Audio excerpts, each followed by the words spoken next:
First, here at 4, more testimony today into the motion to disqualify Fulton County District Attorney Fani Willis from prosecuting former President Donald Trump. We'll break down who did and did not take the stand today. Just ahead, how Fani's testimony could impact a potential juror once the election interference case goes to trial. Plus, cloudy, mild, and dry outside right now, but I'm tracking the next front. It brings us some showers tonight, followed by a chill that returns over the weekend. And there's never anything easy about a Friday afternoon rush hour, but we're going to Jackson County. 85 South shut down. 11 Alive News at 4 p.m. starts now. Hey, good afternoon. Happy Friday and welcome to 11 Alive News at 4 o'clock. I'm Faith Jesse. And I'm Jonathan Martin. We are glad you are here. More witnesses taking the stand right now during day 2 of testimony in the misconduct hearing against Fulton County District Attorney Fani Willis. That's right. So defense attorneys want her disqualified from prosecuting former President Donald Trump and others accused of election interference in 2020. That's right. And we have team coverage for you tonight. Coming up, our Brittany Kleinpeter examines how this whole display could taint a jury, which could later hear the election interference case. But let's start this afternoon with our Grace King. She has been there at the courthouse all day. So Grace, where do things stand right now? Well, for the better part of 2 hours, attorneys have been battling over whether Terrence Bradley can claim attorney-client privilege. Now, he's Wade's divorce attorney, but he's also Wade's former law partner, and that's why the defense attorneys want to know what he knows about that Willis-Wade relationship. But Bradley has repeatedly refused to answer those questions, saying almost everything he knows comes from his work representing Wade in his divorce case. I did not have knowledge. You did not have knowledge? I did not have personal knowledge at all, no. So no knowledge outside of what is privileged? That's correct. Now, despite the defense team's attempts to try and get around that attorney-client privilege argument, Bradley didn't really give them a clear answer. But here's what we've heard from other people who've testified this week. Robin Yurdy, a former close personal friend of Fani Willis, says she believes that she has no doubt the Willis-Wade relationship began in 2019, about 2 years before Willis chose Wade for that special prosecutor job in November 2021. Now, that contradicts what we heard from Willis and Wade. Both of them testified that their romantic relationship began in early 2022, several months after Wade got the job. Today, testimony from Willis's dad appeared to support his daughter's timeline. During the time period of 2019 to the end of 2020. Are you aware if Miss Willis was dating someone? Yeah, she did. She had a boyfriend when I first got there. Okay. And did you meet her boyfriend? Yeah, I met him often. I did not meet Nathan Wade until 2023. Now, just moments ago, Terrence Bradley was excused from the witness stand. The state says they have another witness to call, but they have not yet named that person. We'll, of course, bring you coverage as we learn who that person is and what they have to say. A great timeline and great breakdown, Grace. Thank you so much. Well, the judge has already said he wants to take time to weigh everything that's been presented before issuing a ruling. And as we wait for that decision, 11 Alive's Brittany Kleinpeter is looking at how this testimony this week could impact the potential jury pool in the election interference case if it goes to trial. I'm not on trial, no matter how hard you try to put me on trial. People watching the misconduct hearing unfolding inside the Fulton County Courthouse liken it to a soap opera. You started dating shortly thereafter, correct? A lie. That's one of your lies. I mean, I get, she's trying to defend herself, but there were times where it kind of veered into reality television. While Fulton County District Attorney Fani Willis did not return to the stand today. Attorney and Emory Law professor John Acevedo, who's not associated with the case, says the last 2 days have been an example of gamemanship in defense attorneys' attempt to reach potential jurors. So for potential jurors, one thing most individuals don't like is government waste. So the idea that there might have been financial improprieties between the special prosecutor and District Attorney Wade potentially could poison jurors against the District Attorney's office. Coming up at 5, I'll have more on how this testimony could impact other cases that the DA's office is overseeing in Fulton County. Reporting outside the Fulton County Courthouse, Brittany Kleinpeter, 11 Alive News. All right, our thanks to Brittany for that report. Now, if you missed part of DA Willis's testimony, you can find it in its entirety on our 11 Alive Plus streaming app. It's on demand on that front page. Just download the app for free from your Roku, Amazon, or Apple TV streaming device. Then scroll the carousel on the front page of that app to rewatch her statements. Well, less than 1 hour ago, a New York judge ordering former President Donald Trump to pay $364 million stemming from his civil fraud trial. New York's Attorney General sued Trump, you might remember, in 2022 over what she said were years of deceptive practices as he built his company. Trump says the lawsuit was politically motivated and the judge was biased against him. The case revolved around the former president inflating his wealth on financial statements that were given to banks, insurers, and others to make deals and secure loans. All right, we want to bring the rest of our team in here at 4 o'clock. We have meteorologist Melissa Nord and Atlanta traffic expert Crash Clark here with us to talk about what we saw was a pretty nasty shutdown on one of those roads. Yeah, we're going to go to Jackson County, all lanes shut down. But first, we want to talk about this cold weather that's going to be moving in chilly weekend this weekend. I hope you didn't get too used to the 60s. I did. It's February. We did. You did. You did, Jonathan. I love that. Yeah, it's getting colder for the weekend. It's not going to be a long-lived cold snap, but it will be a kind of shock to the system by tomorrow morning. But let me show you what's a precursor to that cold weather, and that is some clouds and eventually some showers. You notice here our live camera at Georgia Tech. They've got that first pitch at Rush Chandler Stadium getting ready to happen right now. Cloudy skies in the background. 65 degrees outside in Atlanta today right now. So although it's cloudy, it is still mild. It is still dry, but that's going to change. Notice some showers up in western Tennessee, pushing in towards the Nashville area. This is the next weather system. It's going to slide in tonight. It's going to bring us a few showers, mostly while you're asleep. You notice these showers starting to come in around 10 o'clock towards northwest Georgia, sliding into the Atlanta area 2, 3, 4 o'clock in the morning. But by 7 o'clock, they're out of here and that cold settles in. So this evening's pretty mild for us. Right now we're in the 60s. We'll slowly fall back to the 50s. Crash tomorrow morning. We're going to talk about a blustery Saturday ahead. We'll break that down for you coming up in just a bit. Nothing wrong with a little snuggle weather. There's definitely something wrong with a red alert. Look at this line right here, folks. Yeah, the camera may be frozen up, but I promise you that is not moving anywhere. We are going up to Jackson County along I-85. This is southbound right before you get to Highway 98. That's the Commerce and the Maysfield exits, and we've got trouble blocking all lanes. This is not easy to get around. Highway 59, it's also Highway 15. That'll get you into Commerce. You could return to I-85 from Maysville Road, but just know we are in a rough spot. There you go. Look on the right side of your screen. If you're traveling in that area, you got friends or family that need to go that way. I-85 southbound before Highway 89 completely shut down. Faith?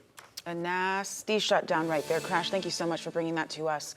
Well, all new at 4, a Floyd County man now arrested in connection to a cold case out of South Carolina. Investigators say 22-year-old Charles Reams is linked to the 2022 death of a young woman in what is described as a domestic-related issue. According to investigators, they were able to link testimony and DNA evidence which tied Reams to her murder. Now he's awaiting extradition in Greenville, South Carolina. And new information tonight, police in DeKalb County have identified the body found in the woods yesterday. They found 17-year-old James Smith on the side of North Hairston Road near Stone Mountain. Investigators now believe his death is tied to an argument with someone on February 13th. If you have any information on this shooting, please call DeKalb County Police. All new at 4 tonight, we have learned within the last couple hours that the recently elected mayor of LaGrange has died. Last year, Willie T. Edmondson became LaGrange's first black mayor in the city's 195-year history. Before his election, he had served on the city council for nearly 25 years. There is no word tonight on funeral plans for Edmondson or the process of filling his now vacant seat. Now, our Karis Belger talked with Edmondson shortly after he was elected last year. You can watch that full report as well as read more about his life and legacy right here on 11alive.com. It is right here on our homepage. And you can now add one more event to Atlanta's growing list of major events. And this one is for our ladies out there. Today at City Hall, Mayor Andre Dickens making the announcement that Atlanta will serve as the host of Black Girls Rock, the awards set for June 27th. So the event has been in place since 2006 and frequently showcased remarkable women in the community, while they've also lifted others in their climb to the top. Mayor Dickens says bringing this event back to Atlanta serves to spotlight the city's overall diversity on a national and global stage. Time and time again, Atlanta has been nationally recognized for our commitment to championing diversity, gender equality, and inclusion efforts because we believe in the power and the promise of women and girls. Now, along with this award show, officials with Black Girls Rock say there will also be a citywide multi-day festival bringing more excitement to the A. And Jonathan, this award show has given recognition to so many people in different spaces, from STEM to entertainment and art. So it's great to see it coming back to Atlanta. Yeah, and there's always a lot of star power. I believe Michelle Obama was on the awards years ago, Janelle Monáe. So they have the celebrities, but also the people, everyday people doing big things. And so it's great to be celebrated. It's going to be huge. Can't wait for it. All right, well, coming up, a vocal opponent of Russian President Vladimir Putin dies while behind bars. Coming up at 4, why the U.S. is now holding Putin responsible. Coming up next, Ronald Acuna Jr. is at spring training early, and the star outfielder had a ton to say about his prospective Braves season. That's next. And the red alert continues in Jackson County on 85 southbound Highway 98. It's all shut down, but a peek right here at your downtown drive. It's a crowded Friday. 11 Alive News at 4 coming right back.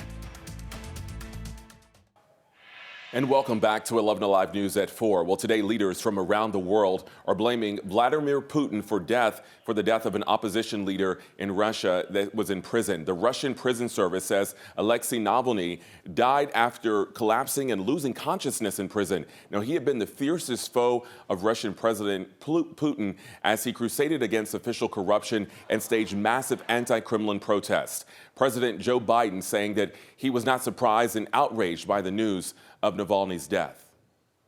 Make no mistake, Putin is responsible for Navalny's death. Putin is responsible. What has happened to Navalny is yet more proof of Putin's brutality. So Alexei Navalny was 47 years old. Tonight, 2 juveniles are facing charges in connection to the shooting at the Kansas City Chiefs Super Bowl celebration parade. 1 woman was killed and 22 people were injured on Wednesday outside Kansas City's Union Station where the parade was ending. 2 juveniles are now being held on gun-related and resisting arrest charges. More charges are expected to be added. The father of the teenager convicted for killing 4 students in a deadly mass shooting in Michigan is now seeking for a venue change for his upcoming trial. An attorney for James Crumbley is now making the request, saying they won't be able to get a fair trial with an impartial jury. Earlier this month, James's wife, Jennifer Crumbley, was found guilty on 4 counts of involuntary manslaughter. The judge is expected to address the motions at a hearing coming up next week. All right, well, the stars continue to arrive at spring training in Florida. The Braves are gearing up for another season that has a lot of promise there, and the most valuable player from 2023 is back. So Maria Martin continuing our live coverage, and she's down in Florida, Northport to be exact. So Maria, the Braves 2023 season, as we know, it ended in disappointment, but there were a lot of lessons to take from that. Hey, Faith, yeah, you're absolutely right. And the Braves pitchers and catchers continue their workouts. Sure, they have a lot to work on, but it was one position player making all the noise down here in Florida today. You mentioned him, the reigning NL MVP, Ronald Acuna Jr., reported to camp early today, along with several of his other teammates. They were here as well. And he's been really busy this offseason. He's been racking up the awards. He also played winter ball down in Venezuela. But this past season, he created a league of his own. He had the first ever 40-70 season that baseball has ever seen. But he admitted that the end of the year was really frustrating. A historic Braves lineup went cold against Philly in the LDS, and yes, that included Ronald Acuna Jr., and he admitted that his outing in the postseason wasn't great. There's without a doubt room for improvement. I played terribly. It's not a secret. But it's a new year, it's a new season, so just continue to work, continue to focus, and take this new opportunity to just go further and do better this season. It's the way these guys are built. I mean, I don't think they're ever satisfied, and I think they always see in this game, I don't know that anybody ever figures this sport out, and there's always something to learn, there's something to improve on. You know what, and when guys are aware of it like that, it's like I say, the sky's the limit for players like that.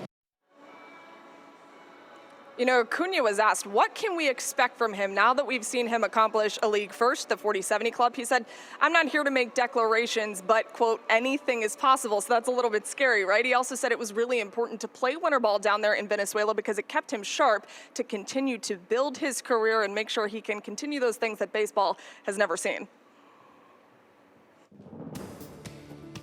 And it really has felt like baseball weather around here, Maria, for the last several days. In fact, 6 of the last 7 days, we have high temperatures in the 60s. Our average high temperature this time of year is supposed to be 58 degrees. The last week, it's been 64. So I hope you have enjoyed the warm weather because it's going to take a little bit of a break from North Georgia. Colder air settling in for the weekend. It's not going to be a long-lived cold snap, but it will be a big shock to the system.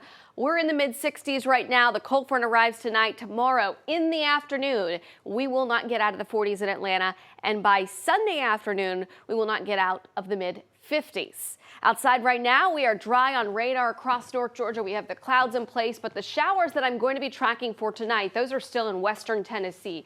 What is going to happen tonight is that we're not going to have a lot of moisture to work with. So the weather system incoming is not going to bring us a widespread heavy rainfall threat as opposed to what we were tracking at the tail end of last weekend, but rather some scattered showers. The bigger story will be the temperature difference outside. So the showers that move through, they're overnight, largely while you're asleep. They're light in nature, not really expecting many in the way of thunderstorms either. It's a quick moving front. So let's go through things hour by hour. If you have Friday night date night plans, it's going to be cloudy and mild outside. It's not until we get past about 9 o'clock that we start to see a few of those showers moving in towards North Georgia by the Tennessee state line. So you notice here at 11, there's a few showers moving through, but they're moving through quickly while you're asleep. By 5:30, 6 o'clock tomorrow morning, the last of those showers are clearing out of here. Then northwest gusty winds will drive in a drop in those temperatures, a drop in the humidity, and make for a blustery and colder day on tap for us tomorrow. We'll start off in the morning in the upper 30s. Afternoon, we're still going to have a lot of clouds, gusty northwest winds. At times, those could see some gusts 20, 25 miles per hour, and those temperatures will be stuck in Atlanta in the 40s during the afternoon on Saturday. We'll be around the low 50s there in Athens and Eatonton. So colder weather moving in for tomorrow, but this evening, it's still pretty mild outside. We've got cloudy skies. By 9 o'clock, we'll be dropping down through the low 50s, mid and upper 50s rather, and a few showers start to move in towards North Georgia. Tomorrow morning, we'll start off upper 30s, low 40s here. Tomorrow during the day, feels like temperatures start off, though, in the 20s and low 30s here northwest of Atlanta. And then in the afternoon, it's not going to feel much warmer than the low 50s, rather low 40s in the afternoon hours. So tomorrow day planner, clouds in the morning, blustery, chilly. Clouds at noon, blustery and chilly. And then by the late afternoon, about 48. We'll drop down below the freezing mark on Sunday morning, Sunday afternoon, up to a high of 53, climbing up at the end of the week in through the 60s. All right, we have a red alert. Let's talk about what's happened on the roads. Crash Clark. Yeah, Melissa, we're going to have a red alert, but we're going to give you a little bit of good news with that red alert. It's not going to help a whole lot, but we had all lanes shut down, 85 southbound before Highway 98 up in Commerce. They did manage to open one lane, but you only have 2 lanes out there, so still a rough haul getting into Commerce on I-85. 75 south, a little bit tricky through Marietta, had a stall near the perimeter that added to those delays. Speaking of stalls, they're moving this one out of the left lane, 285 westbound past Roswell Road, but that's adding to a very heavy ride from Sandy Springs, making your way across the river towards Cobb County. And of course, that downtown connector is packed in, 85 southbound all the way around the Grady Curve, even northbound, a little bit of a heavy ride. And there's a live look showing that connector 85 in Midtown. Jonathan? Crash, thanks so much. If you take Ozempic or Mounjaro to help with treating diabetes, prices are going up. Find out how much you will have to pay for the treatment coming up. And Prince Harry was on a bit of a downward slide this week. We'll explain the good cause which made him go head first. You're watching 11 Alive News at 4. Lisa Lopez Galvan, a popular radio host in Kansas City, you may remember, lost her life when shots rang out at the victory parade this week for the Super Bowl champion Kansas City Chiefs. Well, now a person who's been at a lot of the games, a mainstay at Chiefs games this season, Taylor Swift, is stepping up in a big way to help her family. She made 2 donations, each of $50,000, on a GoFundMe page for Lopez Galvan. The page initially placed a goal of $75,000, and so far the total now sits at $250,000. Swift also saying, "Sending my deepest sympathies and condolences in the wake of your devastating loss. With love, Taylor Swift." Well, this week, Prince Harry got a chance to do something which he says everyone should give a try. He raced headfirst on a tiny skeleton sled, going more than 60 miles an hour down a track in British Columbia. Now, Prince Harry was there with his wife Meghan, the Duchess of Sussex, to visit athletes at training camps and also to promote next year's Invictus Games. This is an event that Prince Harry founded for wounded, injured, or sick service personnel and for veterans after he served in Afghanistan. Well, more news from Prince Harry. Earlier today, he revealed he's considering now becoming an American citizen. This is 4 years after he and Meghan announced they would end their royal duties and move to California, though he says it is not a high priority at this point. You know, last month we told you right here on 11 Alive News at 4 that singer Gwen Stefani is reuniting with her former No Doubt bandmates for Coachella coming up in April, but she has revealed a slight problem. Stefani admits she has some studying to do because this week on the late night talk show circuit, she revealed that she doesn't remember a lot of the lyrics. Stefani and the band haven't started rehearsing yet, and she has to relearn, she says, at least 8 songs, maybe 9, she says, ahead of the big show. So that's surprising. Like riding a bike. I'm sure she remembers the big songs, but sometimes there are those songs you don't perform too often that you're like, wait, what did I write? Plus, I mean, if you think about it, didn't that band form when she was 17 years old? It's been a long time. Oh, yeah, that's true. Think about something y'all were doing when you were 17. I can't remember what I had for breakfast. Yeah, but like I said, it's probably some of those songs that just you don't perform for 15 years, and you're like, wait, I don't know. But yeah. I'm sure the audience will remind her if she forgets a line. Yeah, that's true. The audience always knows. That's when you just do one of these? Absolutely. Yeah, I love it. All right, I'm going to do one of these. I'm going to point at some folks over there because it's not the worst Friday rush hour I've ever seen, but then again, you may not want to be part of it. This stalled 285 westbound right past Roswell Road, now blocking up a left lane. They were trying to move it out of the way. That didn't happen. All of a sudden, that red stretching back into the Dunwoodies. I'll get you an update on it. Melissa? And outside right now, it's cloudy and mild and dry, but I'm tracking a frontal system west of our area that will bring some showers tonight and a big chill in the air for your weekend. We'll break that down for you next on 11 Alive News at 4. First at 4, we spent most of the last week in the 60s, but say goodbye to the mild air. We're tracking some showers tonight and colder weather on the way for your weekend. President Jimmy Carter continues to set examples as he approaches a year in hospice care. Just ahead, I'll share some common misconceptions about this type of treatment. Plus, a piece of history being preserved right here in Atlanta, how it's helping tell the story of the culture of black hair and beauty. And everything you need to know before you head to the polls to vote early in Georgia's primary. On this Friday, we would like to welcome you back here to 11 Alive News at 4. I'm Jonathan Martin. And I'm Faith Jesse. Well, this weekend will mark a year since beloved former president and Georgia native Jimmy Carter went into hospice. That's right. Many braced themselves as the now 99-year-old entered this chapter of his life. And today, 11 Alive's Erica Murphy is speaking with a hospice expert about Mr. Carter's incredible journey and some common misconceptions surrounding hospice care. Oftentimes, when the word hospice is used, it's associated with imminent death, but experts in the field say this type of treatment is more about comfort. One of the misconceptions is that hospice is only for the last couple of days of life. Dorothy Davis with Visiting Nurse Health System says the job of hospice providers is to make patients comfortable and offer peace to people who've been given 6 months or less to live. Providers like Davis equip patients with all kinds of things like medical care, music therapy, and even end-of-life doulas. It's a care conversation, she says, that everyone should have early on. President Jimmy Carter made his wishes known. I'm sure this was a conversation that did not start the week before he went into hospice. I think it's probably how he's lived his life. 99-year-old former President Jimmy Carter entered hospice care 1 year ago this Sunday. In recent years, he survived cancer and underwent brain surgery in 2019, but for the most part, his health has been kept private. Carter's family today releasing a statement to 11 Alive regarding his hospice care. The family is grateful for the many expressions of love they've received and the continued respect for their privacy during this time. The family is pleased that his decision last year to enter hospice care has sparked so many family discussions across the country on an important subject. Davis says she isn't surprised to hear that President Carter is still thriving a year after beginning hospice. According to her, only a small percentage of patients in her company's practice make their transition right away. Davis says anyone considering hospice care should ask questions before choosing a provider, including how long the company has been in existence. Reporting from Atlanta, Erica Murphy, 11 Alive News. Well, right now there is plenty of cloud cover in our area. Take a look at that, and it won't be long now until that chilly air creeps back in. All right, so let's check back with meteorologist Melissa Nord. So Melissa, it's going to get cold, and you're also saying possibly a few raindrops as well. But a lot of those raindrops, Jonathan and Faith, are going to happen while you're asleep tonight. Let me show you satellite and radar right now. The clouds have been thickening up across North Georgia, but the weather system that brings us that rain chance is still several hundred miles away, moving through western Tennessee. Showers pushing in towards the Nashville area. You notice on the back side of things, we've got snow stretching through the Corn Belt right now through Illinois and Indiana. But for us, it's going to be a few rain showers tonight. So the next couple of hours are cloudy and mild and dry. By 10 o'clock, those showers start to move into North Georgia. But a lot of these for the metro happen after midnight, and they are done by 7 o'clock tomorrow morning.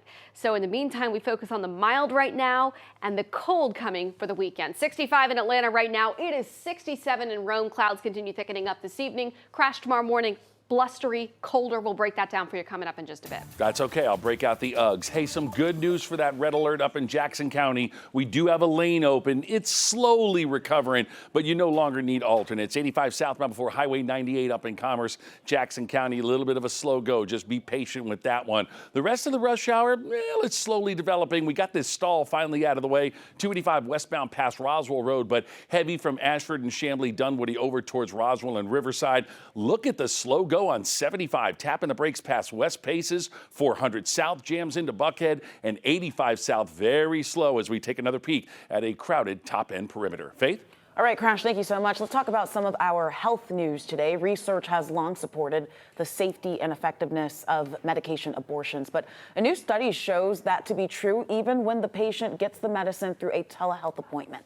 The study in the journal Nature Medicine looked at records of over 6,000 medication abortions provided through telehealth. It found effectiveness and safety were similar to those who sought medicated abortions in person. As with in-person appointments, the patients who chose the telehealth option weren't required to undergo any testing or physical examination. Rather, a provider made the decision to prescribe abortion medication based on their medical history. And prices are going up on two widely popular diabetes medications also used for weight loss. The list price for a 1-month supply of Ozempic went up 3.5% to $969. Mounjaro's price went up more than 4% to just under $1,100 a month. The same drugs, Wegovy and Zepbound, which are approved by the FDA to treat obesity, saw no price hike. All right, so here's a quick riddle for you. What is pink, looks cute on wheels, can entertain you and your kids, and help you not feel hungry? Well, the answer, the Hello Kitty Cafe truck, and it's coming back here to Atlanta this weekend. The Hello Kitty Cafe first started its journey with the truck in 2014, and it gives fans a chance to enjoy treats and collectibles tied to the Japanese cat. It has made its last appearance in Atlanta back in July. That's when it was last here. So if you would like to check it out, it'll be parked right along West District Avenue in Atlantic Station. It'll be right there near California Pizza Kitchen. It's happening tomorrow from 10 until 7 p.m. So check it out if you wish. Okay. You know what? For me, it's a little bit nostalgic. Mm-hmm. There was a place in Town Center Mall in Kennesaw growing up we used to go to and get little Hello Kitty tchotchkes. Oh, really? I think it's cute. I Hello like Kitty the has Choco a Cat. major following. Some people live and die by Hello Kitty. Live and die. They sure do. No, it's cute, it's nostalgic, but not my thing. You let me know when the Wienermobile comes to town. Not quite. That's my thing. Not quite perfect enough for you? Or Oh, there we go. I love that one. Good job, Melissa. We love it. Perfect. Okay, coming up, flight diverted. What happened on board a Delta flight that forced it to land?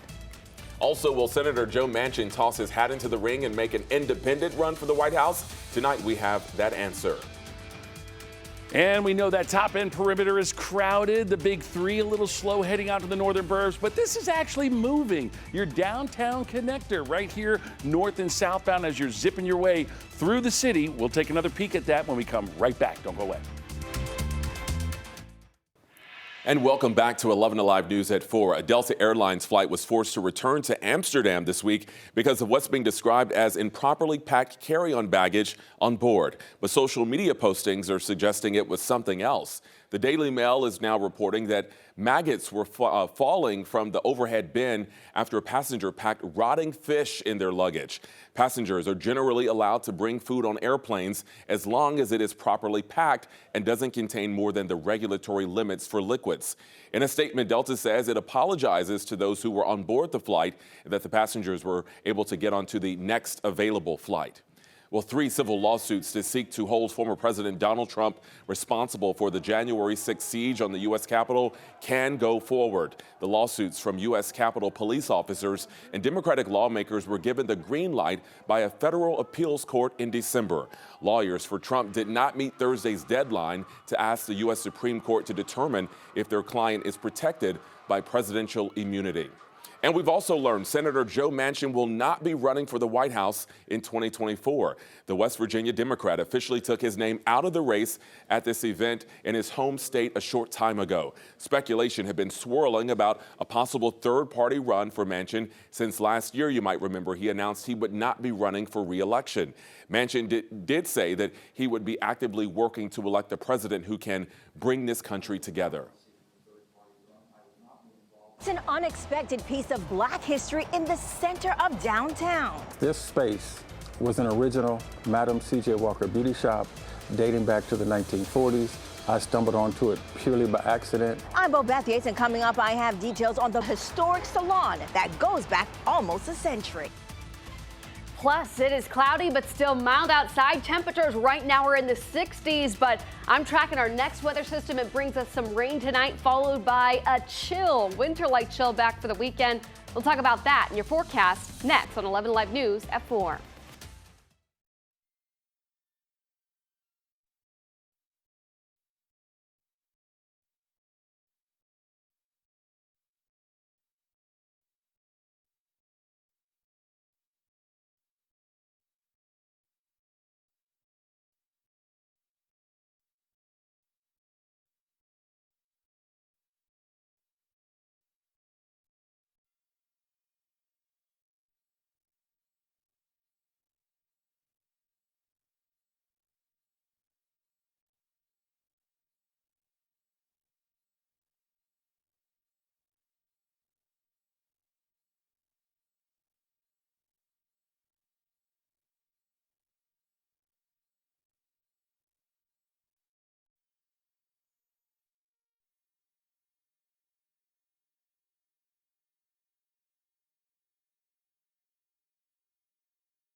Right now, let's get to this breaking news coming into our newsroom. A third person has now been arrested in connection to that shooting at McEachern High School. We just got the warrants now for a third suspect who was an adult man. He's accused of carrying a gun onto school property and then handing it off to another person to fight a student. Now, you might remember this shooting happened just over 2 weeks ago. It left 2 people injured right here in the school's parking lot, and 2 students were also arrested. Well, right in the heart of Atlanta's Old Fourth Ward is a piece of history many people don't realize exists. At the intersection of Hilliard Street and Auburn Avenue is where a revolution took place within the Black hair and beauty industry. 11 Alive's Bobeth Yates is taking a look back as part of our continuing Black History Month celebration. Well, this area may not look like much. To the left, you have an abandoned building. Then to the right, down the street, a homeless encampment. But in the midst of all of that, you have a historic salon that goes back almost a century. Walked over to that glass window and just started touching the window where it says Madam C.J. Walker Beauty Shop. Makeup artist and hairstylist Reese DeForest remembers the day he stumbled upon an original Madam C.J. Walker beauty shop. Walker pioneered the African-American beauty industry in the late 1800s and early 1900s, manufacturing and selling hair products and franchising salons to build a million-dollar empire. Out of respect, I watched that window for 10 years, never interested in the area or the space, just paying homage. On the 11th year, I needed a new location for my hair salon, and I remembered that window, so I came back. DeForest began to transform the historic site into his own, but then... This is what I discovered. The blow dryer still works from the 1940s, and actually it's on. And there were other treasures like clippers, a crimping iron, and the original flat iron. They were called pullers. So there's a gas stove, and you would heat it up. His focus switched to turning the site into the Madam C.J. Walker Museum, even connecting with one of the last living hairstylists from the original salon. So I'm asking Mother Dot about what it was like back in the day. She tells me that when she started doing hair here in the 1940s, that a shampoo and press for a Negro woman was 25 cents. And the preservation efforts extend through the building to include a portion of the first African-American radio station in the country where Dr. Martin Luther King Jr. broadcast many of his sermons and held an office. The corner of Auburn Avenue and Hilliard, where this building sits, would be equivalent to Grand Central Station in New York. This was the corner. Abernathy, Dr. King, first black radio station, millionaire Negro pioneer Sarah Spencer Washington upstairs, Madam C.J. Walker Beauty Shop downstairs. So you got two Negro women bawling in the early 1900s in this one building. The history is the gift that keeps on giving. Now, later this year, officials say there are also plans to renovate Dr. Martin Luther King's office that was also in this building. Bobeth Yates, 11 Alive News. And you know what? I hope after this story, many people, if you go down to Old Fourth Ward, down by the Beltline, just take a moment to stop by and just remember the history that took place there. Yeah, right there. Madam C.J. Walker, just an incredible legacy. There was a movie a couple years that came out ago called Self-Made about her legacy. So check that out if you haven't. Really incredible. 11 Alive will share more of Atlanta's story surrounding Black History Month. Naima Abdullahi serves as your host for Dream and Disrupt, Black Atlanta's Bold Movement. That special airs tonight right here at 8 p.m. on 11 Alive. Well, 8 World Cup matches are set to happen here in Atlanta in 2026, but there could be one more huge match happening before all of those global games kick off. Our Jennifer Bellamy here with that and other stories we're working on for the news at 5. Well, Jonathan, it is not a guarantee that the U.S. men's national team will play here during the tournament, but they could be coming to Mercedes-Benz Stadium for a little bit of a send-off match. We've got all those details for you coming up at 5. It's a mix of old and new here at David T. Howard Middle School. I'm Joe Ripley. Coming up at 5, you'll hear more on the school's 100-year history and how it shaped it today. And even though Fulton County District Attorney Fani Willis didn't take the stand today, there was still plenty of valuable testimony given. We're staying up to date on every twist and turn in the courtroom. Those stories and so much more, it's all coming up for you tonight at 5. And just a few ticks away from 5 o'clock, we are looking at cloudy skies outside, and we are still in the 60s right now. It has been a beautiful week of spring weather. Clouds greeted us this morning, but as we look at tonight, it's that next chance of rain that's also going to be moving into the area. Currently 65 in Atlanta right now. Marietta is 64. Hampton is 65 as well. And this warm weather and at times breezy weather this week has meant that we've seen some of the pollen levels starting to spike up. We've had our first series of high tree pollen level days. Not in that extremely high pollen range yet. We're not seeing the yellow pollen everywhere, but it's a sign that we're getting into that time of year that we start to see some pollen grains in the forecast. So you notice here 1, 2, 3 days this week that we've had tree pollen in the high range.